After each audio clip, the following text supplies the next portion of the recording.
네, YTN 라디오 이재현의 뉴스 정면 승부 1부 시작합니다. 1부에는 오늘의 주요 뉴스 정리하는 순서죠. 뉴스 인앤아웃으로 준비되어 있습니다. 김영민 아나운서 오늘의 주요 뉴스 정리해 주시러 나왔습니다. 안녕하세요. 네, 안녕하세요. 네, 오늘의 주요 뉴스 의미와 배경 짚어드립니다. 이동우 기자 나오셨습니다. 안녕하세요. 네, 안녕하십니까. 네. 자, 검찰이 어제 이재명 대표를 소환하겠다라고 통보를 했는데요. 자, 오늘 이 대표가 여기에 대해서 입장을 내놨죠? 네, 오늘 이재명 대표 광주를 찾았죠. 광주 현장 최고위원회의 마친 뒤에 기자들과 만나서 네. 국민들이 맡긴 권력으로 더 나은 삶을 만들고 민생을 챙기고 위기를 극복하는 데 써야지 먼지 털기 하듯 털다 안 되니 엉뚱한 걸 갖고 꼬투리를 잡는 것은 적절하지 않다. 이렇게 소환 통보에 대해서 입장을 밝혔습니다. 응할 것인지에 대해서는 답을 하지 않았는데 일단 이재명 의원이 소환에 응할까요? 오늘 이 대표의 입장 어떻게 보셨습니까? 글쎄요. 우선 그 여러 가지 정황을 봤을 때 이재명 대표가 소환에 응하지 않을 가능성이 더 높아 보입니다. 그래요? 실제로 민주당 박성준 대변인도 이 대표가 소환에 불응할 가능성이 높다. 이렇게 밝혔고요. 네, 다만 이제 민주당 그 법률지원단장 같은 경우는 뭐 반반 정도로 봤는데 네. 여러 가지를 봤을 때 어쨌든 그 소환에 응하지 않을 가능성이 좀 더 높지 않은가 저는 그렇게 보고요. 일단 이제 검찰은 6일 오전까지 이제 출두해달라고 통보를 했기 때문에 이제 며칠 안 남았지 않습니까? 네. 그 사이에 이제 검찰 출석 여부를 이 대표가 이제 결정을 해야 되는데요. 당초에 이 대표는 이제 출석 통보 사실을 보고받은 직후에 검찰에 출석해서 다 이야기하겠다 이런 취지로 이제 측근한테 얘기를 했다는 거예요. 그런데 이제 떳떳하게 이제 무혐의를 주장하는 모습으로 이제 검찰밥 사법 리스크를 정면 돌파함으로써 이제 전국 주도권을 내주지 않겠다 이런 의지를 이제 밝혔던 건데요. 네. 하지만 측근들이 적극적으로 이제 검찰 출석을 만류하고 있는 것으로 이렇게 알려지고 있습니다.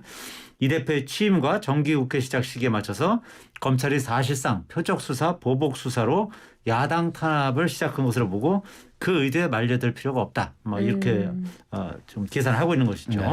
검찰 포토라인에 이 대표가 서는 순간 전국의 포커스가 순식간에 이제 이 대표에게 쏠리면서 사법 리스크가 부각돼서 민주당의 부담이 더 커진다는 우려 뭐 이런 것이 점증하는 이제 그런 대목인 것이죠. 네. 친이재명계 이제 김남국 의원 같은 경우는 조사에 필요한 것을 서면으로 충분히 답변하는 게 좋지 않을까라고 생각한다 이렇게 밝혔고요. 네. 또 아까 이제 말씀 여쭤보지 않았습니까? 이 대표의 입장 어떻게 보시냐고. 네.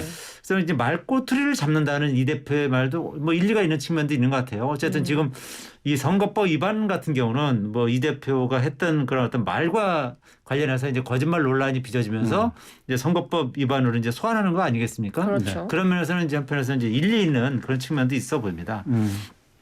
이 대표는 오늘 이제 광주에서 열린 최고위원회의에서 기자들과 만나서 국민께서 맡긴 권력을 국민들에게 더 나은 삶을 만들고 민생을 챙기고 위기를 극복하는 데 써야 한다면서 오랜 시간을 검경을 총동원해서 이재명을 잡아보겠다 이렇게 노력하고 있는데 결국 말꼬투리 하나 잡은 것 같다 이렇게 강조하기도 했죠. 그러니까 자신에 대한 검찰 수사에 이제 정권 차원의 이제 정치적 의도가 있다 이런 생각을 이제 우회적으로 내비친 것으로 이렇게 풀이가 되고요.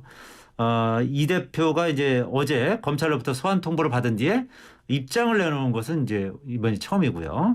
이 대표는 이제 검찰 소환에 응하겠느냐 이런 물으면은 별다른 답을 하지 않고 일단 자리를 떴어요. 그러니까 뭐 며칠 사이에 최종 결정하겠지만 여러 가지 어떤 당내 상황이라든지 그리고 측근 의원들의 어떤 강력한 만류 이런 것으로 봤을 때는 소환에 응하지 않을 가능성이 높습니다만 또 어떻게 보면 또 뭐 그 이재명 대표가 또 이제 승부사 기질이 있기 때문에 정면 돌파를 할 가능성도 완전히 배제할 수는 없는 뭐 그런 네. 상황인 것 같습니다. 그러니까 앞으로는 그 소환 조사에 대해서 검찰의 소환 조사에 대해서 응하지 않을 가능성이 높다 이렇게 봐야 되겠네요. 결국 그 검찰의 포토라인에 서는 것 자체가 국면 전환에 이용될 가능성이 있다 이렇게 보고 있는 거죠. 그렇죠. 민주당 입장에서는 이제 추석 연휴를 앞두고 상당히 이제 부담되는 장면이 연출되는 거죠. 그렇게 되면 그렇기 때문에 뭐 그런 상황은 피하려고 하지 않을까. 뭐 그런 그 추측이 더 많은 것이죠. 네. 뭐 지금 뭐 어제 뭐 전쟁이다라는 문자까지 봤는데 이재명 대표 소환을 두고 여야의 입장은 완전히 극과 극으로 갈리고 있죠. 네, 일단 야당인 민주당 반발이 굉장히 거셉니다. 묻지마 소환, 정치 탄압이라는 입장인데요. 박찬대 최고위원은 검찰 공화국의 정치 보복이 시작됐다 이렇게 말했고 정청래 최고위원도 소가 웃을 일이다 이렇게 말하기도 했습니다. 김남국 의원도 정치적 의도가 뻔히 보인다라고 말을 했는데 이제 반면에 국민의힘 여당 정반대 입장 보이고 있죠. 권성동 국민의힘 원내대표는 이 대표에 대한 수사는 이제 겨우 시작이라면서 이제 범죄와의 전쟁이다 이런 말을 했습니다. 네. 김기현 의원도 권력형 범죄, 방탄과의 전쟁이며 불의와의 전쟁이다 이렇게 말을 했는데요. 이 여야의 입장 차가 굉장히 좀 뚜렷한데 각각의 입장 뉴스인 좀 부탁드립니다. 예, 워낙 이제 첨예한 그 사건이기 때문에 여야가 입장 차가 이제 극명하게 이제 대립되는 상황인 거죠. 네. 우선 국민의힘 같은 경우는 이제 민주당이 검찰의 이 대표 소환 통보에 정치 보복, 야당 와해 뭐 이런 음모라고 이제 반발하는 것에 대해서 네. 당 대표 자리를 범죄 의혹 방탄 조끼로 이제 사용을 했으니까 와해의 길을 택한 것은 민주당 자신이다 이렇게 지적을 했고요. 권성동 원내대표는 이제 민주당은 이재명 의원의 숱한 범죄 의혹에도 불구하고 압도적 지지를 보내서 그 당대표를 만들었다 하면서 이제 이같이 주장을 한 것인데요. 권 원내대표는 이제 대선 기간 동안 이재명 대표에게 제기됐던 의혹을 보라면서 대장동, 백현동, 성남FC 후원금, 변호사비 대납 의혹, 법인카드 유용, 산업비로 전락한 공무원, 지역화폐 코나아이 특혜 논란 등 열거조차 힘들 정도다라고 이렇게 지적을 했고요. 네. 또 이재명 대표 의원실 보좌관이 소환 소식을 전하며 전쟁이라고 했다면서 맞다. 이것은 범죄의 전쟁이고 물러설 수 없는 전쟁이다. 이렇게 이제 맞받아쳤어요. 전쟁의 전쟁으로 맞받았네요. 그렇습니다. 그래 이에 대해서 이제 더불어민주당은 이재명 대표에 대한 검찰의 소환 통보를 윤석열 정부의 이제 대야 도발로 간주하고 대대적인 반격에 나서고 있는데요. 네. 이제 권력형 비리 의혹도 아닌 공개 발언의 허위 여부를 문제 삼아서 대표 취임 나흘 만에 소환 통보를 한 것은 검찰의 의도적 망신주기다. 이렇게 판단하고 있는 것이죠. 오늘 이제 광주에서 열린 현장 최고위원회의는 이른바 윤석열 정부 검찰에 대한 당 지도부의 이제 집단 성토 대회장을 방불케 했습니다. 박홍근 원내대표는 국정이 아니라 사정이 목적이었던 검찰총장 출신 윤석열 대통령의 속내가 명백해졌다면서 정치 검찰이라는 호위무사를 동원해서 제1야당 대표를 소환하겠다는 것이라며 아주 그 비난의 강도를 높였고요. 정청래 최고위원 같은 경우는 죄 없는 김대중을 잡아갔던 전두환이나 죄 없는 이재명을 잡아가겠다는 윤석열이나 뭐가 다르냐 하면서 윤석열 정권은 참 나쁜 정권이고 윤석열 대통령은 참 나쁜 대통령 같다 이렇게 지적을 했고요. 이어서 먼지털이식 수사를 계속했지만 몸통의 꼬리도 못 잡고 먼지도 나오지 않으니까 결국 선거법으로 기소하는 그런 야비한 정치 보복과 야당 탄압을 자행하고 있다. 이렇게 주장을 했습니다. 네. 이 또 검찰의 소환 통보가 윤석열 대통령의 이제 저조한 지지율 그리고 국민의힘 내홍 등 어수선한 여권에 대한 시선을 돌리기 위한 국면 전환용 주장이다. 이런 그 주장도 보물처럼 터져 나왔어요. 네. 네. 특히 추석 연휴를 앞두고 급작스러운 출석 요구는 명절 밥상 민심을 염두에 둔 정치적 행위다. 이렇게 비난을 하기도 했습니다. 네. 전쟁이 시작된 것 같은 그런 느낌이 드네요. 자, 당의 얘기를 듣다 보니까 그런데 지금 이제 대통령이 이제 이 대표 소환 통보에 대한 직접적인 입장 표명은 하지 않고 있네요. 그렇습니다. 일단 취재진이 오늘 출근길에 질문을 했는데요. 지금 대통령으로서 경제와 민생이 우선이다 이렇게 말하면서 즉답을 피했습니다. 그러면서 이제 형사 사건에 대해선 저도 여러분과 마찬가지로 언론 보도를 통해서 보는데 네. 기사를 꼼꼼하게 읽을 시간이 없었다. 이렇게 약간 회피성 발언을 했습니다. 언론 보도를 통해 봤다라는 게 이제 이재명 의원의 사법 리스크 수사에 대해서 자신이 어떤 개입이나 하명 수사도 하지 않았다라는 점을 좀 강조하기 위한 걸로 보이는데요. 윤 대통령의 입장 어떻게 보셨어요? 글쎄요, 어떻게 보면 이제 당연한 말씀을 하신 것이죠. 그러니까 어차피 이제 검찰총장 출신 대통령이기 때문에 검찰 수사에 상당히 관여를 많이 하고 영향을 미치지 않겠느냐는 그런 의혹이 있는 거 아니겠습니까? 네. 당연한 뭐 그런 추측이 있는 것인데 이제 이에 대해서 이제 완전히 선긋기를 하고 있는 그런 상황인 것이죠. 이 같은 언급은 이제 사법당국의 형사 사건에 대해서는 대통령실 차원의 개입 또는 하명 수사가 전혀 없다. 이런 점을 이제 강조하기 위한 것으로 이제 풀이가 되는데요. 앞서 이제 검찰은 이제 백현동 특혜 의혹 등과 관련해서 허위 사실을 공표한 혐의로 이제 이재명 대표에 대해서 이제 6일 날 서울중앙지검 출석을 요구했는데 이런 내용도 사전에 보고받지 않았다는 그런 투로 이제 말씀하셨거든요. 네. 이런 거로 봤을 때는 글쎄요, 뭐 이걸 사전에 보고 받았는지 안 받았는지 잘 모르겠습니다만 어쨌든 뭐 지금 대통령의 입장에서는 이런 보고도 받지 않고 있고 뭐 전혀 검찰 수사에 개입을 하지 않고 있다 이런 부분을 오늘 이제 이런 어떤 그 도어 스태핑을 통해서 이제 강조한 것이 아닌가 그렇게 풀이되고요. 다만 이제 그것이 사실인지 아닌지에 대해서는 솔직히 저도 잘 모르겠습니다. 그 부분은. 왜냐하면 뭐 전 정권 같은 경우는 뭐 청와대 민정수석이 있었기 때문에 민정수석이 이런 부분은 다 이제 보고를 받아가지고 대통령한테 보고하는 그런 시스템이 갖춰져 있거든요. 근데 현재 이제 청와대 이 대통령실에 민정수석이 없는 상태 아니겠습니까? 그렇죠. 그런 상황이기 때문에 이런 어떤 검찰의 어떤 수사 상황 또 주요 수사 상황이 바로 보고가 되는지 안 되는지 그런 부분은 솔직히 좀 아직 정확히 저도 잘 모르겠습니다. 네.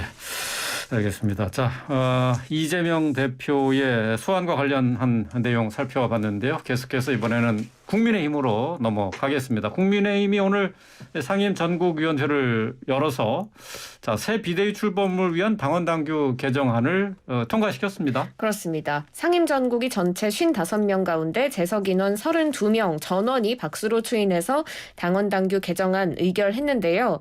이 개정안은 비대위 설치를 위한 비상 상황을 당대표 거리 또는 최고위원회의 기능 상실로 규정했던 기존의 당원 96조 1항 이걸 선출직 최고위원 4명이 사퇴하면 당 최고위원의 기능이 상실된다라는 내용으로 조금 더 구체화해서 수정하는 내용을 담고 있습니다. 이와 함께 비대위가 출범하면 당대표와 최고위원 모두 지위와 권한을 상실한다라고 명확히 규정을 했고 비대위원장의 거리나 사고 시 원내대표가 각각 권한대행이나 직무대행을 맡는다 이런 내용까지 신설했습니다. 네.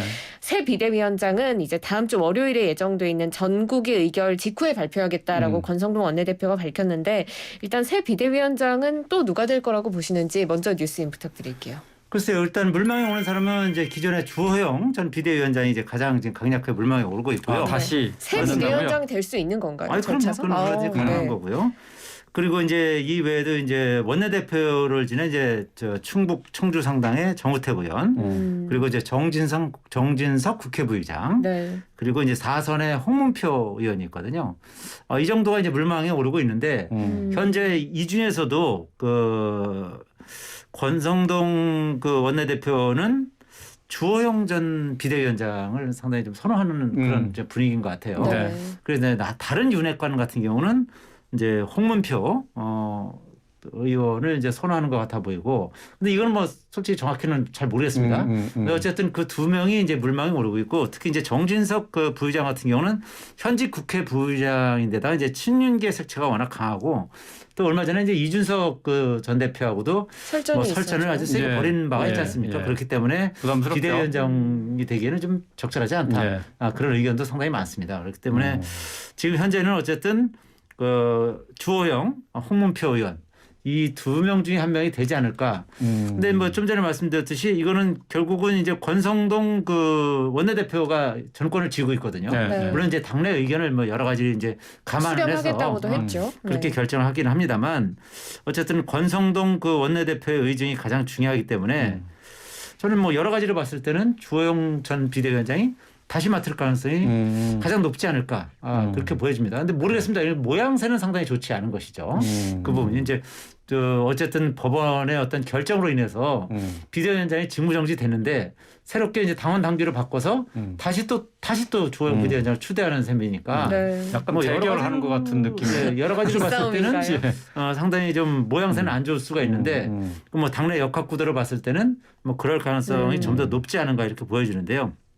뭐 봐야 되겠고 어쨌든 권성동 원내 그 대표는 새 비대위원장 선출 계획에 대해서 의원님들의 의견을 고루 청취해서 다음 주 월요일 전국이 의결이 있은 직후에 발표하겠다 이렇게 말을 했어요. 그렇기 때문에 그 여러 이제 의견을 이제 들은 뒤에 최종 결정하긴 하겠습니다만 지금 사실 뭐 뾰족한 수가 있는 건 아니에요. 좀 전에 말씀드렸듯이 선택의 폭이 결코 넓지가 않습니다. 그리고 이번에 비대위는 결국 올해 하는 것이 아니기 때문에 비대위원장 그 풀이 이렇게 넓지가 않아요.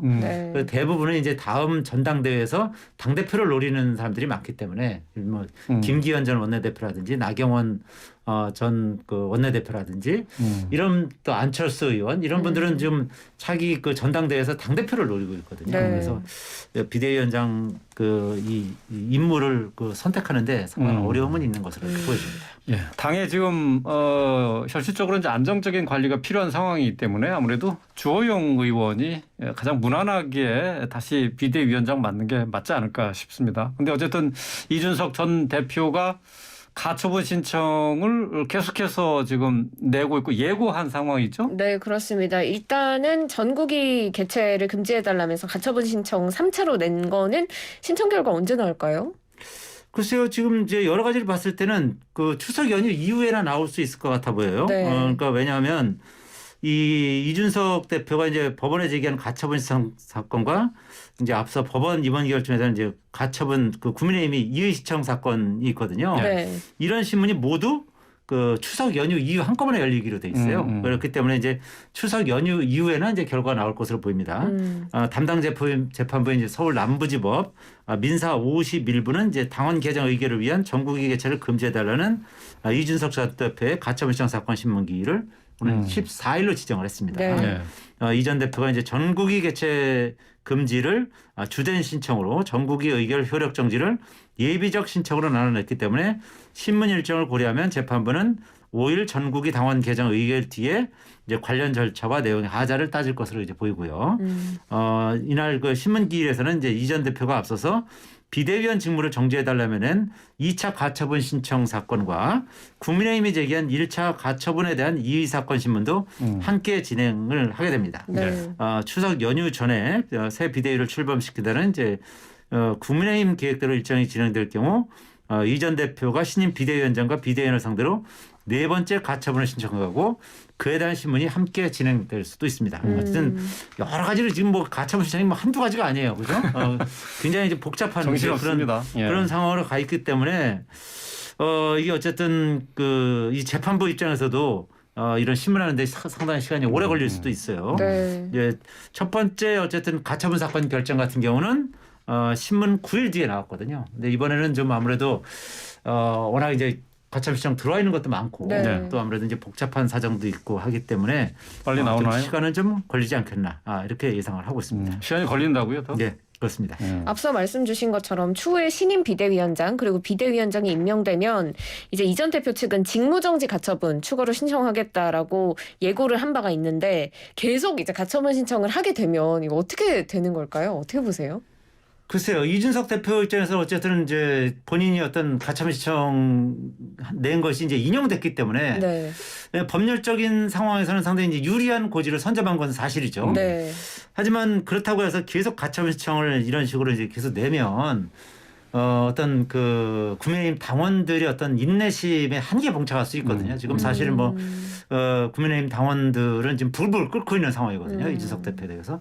그러니까 이런 경우를 두고 이제 상처뿐인 승리, 상처뿐인 영광이다. 뭐 네. 이런 말이 나오는 것입니다. 그래서 이준석 대표가 뭐 어쨌든 본인 입장에서는 이런 어떤 법률적 쟁송을 통해서 자신의 권리를 이제 구제받을 수밖에 없다 그런 입장을 하고 있지만 한쪽에서는 결국 이준석 대표 이렇게 계속 법률적으로 문제를 제기를 하고 국민의힘이 내용이 점점 깊어지면 그는 곧 이준석 전 대표가 국민의힘으로 돌아올 수 있는 다리를 스스로 끊는 그런 우를 범하는 정치적으로는 것이다. 좀 고립이 될 수 있는 그런 얘기도 많이 나오고 있고 실제로 지금 이준석 대표의 또 좀 측근이라고 하는 사람들이 이제 하나둘씩 지금 떨어져 나가고 있거든요. 네. 왜냐하면 이제 그런 어떤 측근이라는 분들도 앞으로 정치를 계속 해야 되는데 그렇죠. 이준석 전 대표와 함께했다가는 나중에 이제 정치적 미래를 보장할 수 없는 그런 상황으로 몰릴 수 있기 때문에 이제 그런 상황이 좀 벌어지고 있는 것이거든요.